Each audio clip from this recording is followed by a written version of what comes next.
Hey, Miles here at Tactical Hyve. A few weeks ago, we took a trip to the Philippines to train with six-time world speed shooting champion, Jethro Dionisio. And he shared a really awesome tip that is going to help improve your draw speed. If you already have a fast draw, you will see improvements, but if you don't have, let's say, a sub-second draw, you're probably going to see some dramatic improvements. So if you're interested in improving your draw speed, this video is for you.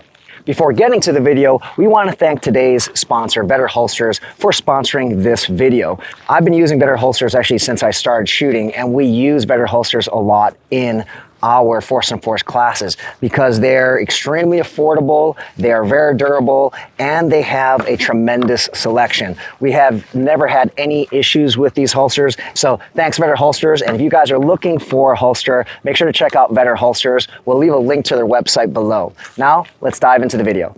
Hey guys, Miles here at Tactical Hyve. Again, joined by one of our special guests, Jethro Dionisio, among his peers called Jet. And if you watched one of our previous videos, Jet was so gracious enough to share some of his key takeaways for competition shooters. And one of them was about really getting a good draw.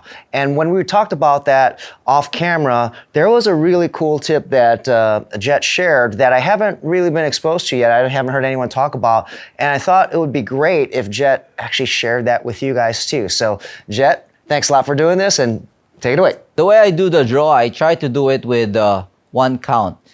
I don't want to stop my left hand in front of me because anytime your left hand stops, your right hand will stop on the gun.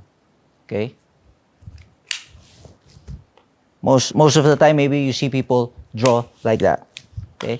The way I do it, I just use one count. Delay your left hand a little bit. Okay? A bit faster. Okay. Now normal. One more. Okay. Just one count out from the your gun will be out with one count and follow with your left hand. All right, guys, so we have our eyes and ears, and what we're gonna do is we're gonna go live, and Jet's going to actually do this 2 reps each way. One where a lot of people they pause and make it like a 2-step process, and then one with Jet's process. And we're gonna look what the time difference is like. All right, make ready. Yep. All right, shooters, stand by. That was a 1-2-2, 1-2-2. We're gonna do this one again. This is the 2-step process here. Shooter ready, stand by.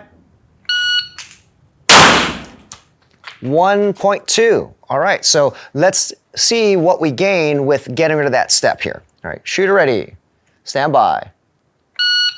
0.93, 0.93. Let's do it again. Shooter ready, stand by. 1.03. So you'll see Jet has definitely saved some time there. And the reason why we're doing this is that little tip that Jet just gave is a game changer if you've never even realized it, because what do we say about competition shooting? Every split second counts, and it's all gonna add up. So even though it's not like, okay, we're saving 10, 15 seconds or anything like that, in competition shooting, that split second matters. That was an awesome tip, Jet. Anything else that you want to add about that tip for our viewers, kind of like signing off on that? Well, at first it might be a bit difficult because it's you're not used to it, but just be patient, do your dry fire, and in no time you'll get used to it. Awesome. Well, we hope you like that little tip from Jet.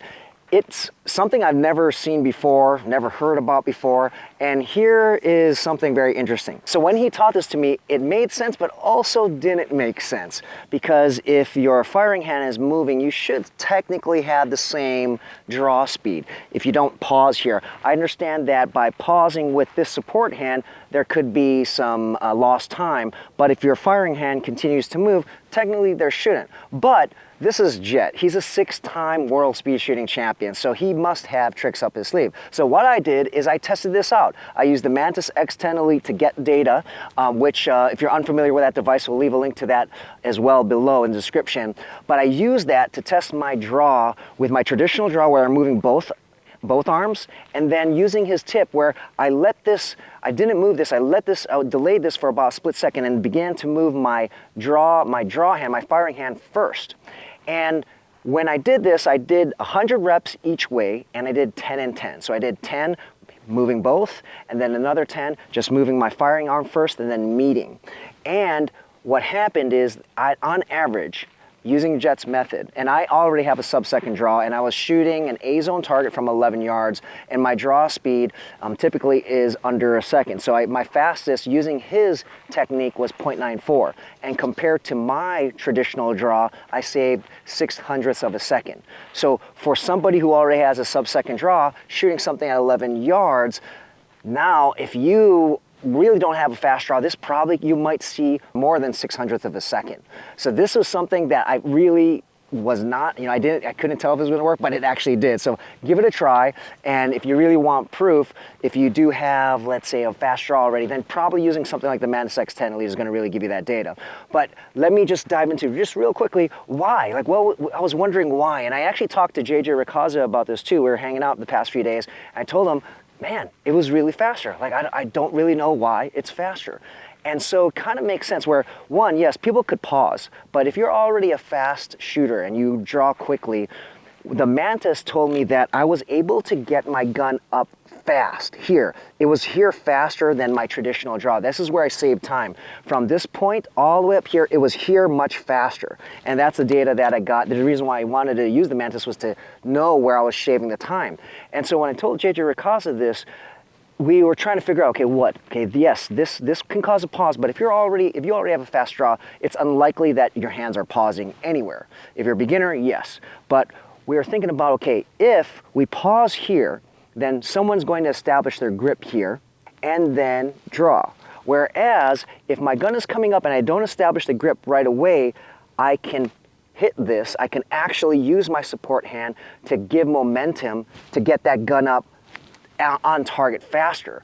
And that matched up with the Mantis data, where Mantis was telling me my gun was here much faster in the firing position. So why did that happen? Most likely because by leaving this, delaying this for a second here, my gun is out, I'm able to have more space and kind of hit this, for the lack of a better word, up into position. Whereas here, people marry their hands and you're not getting that extra momentum with the support hand. So that's our conclusion as to why it works, but it definitely does, so give it a try. Hope you guys like that tip from Jethro Dionisio. See you guys in the next video.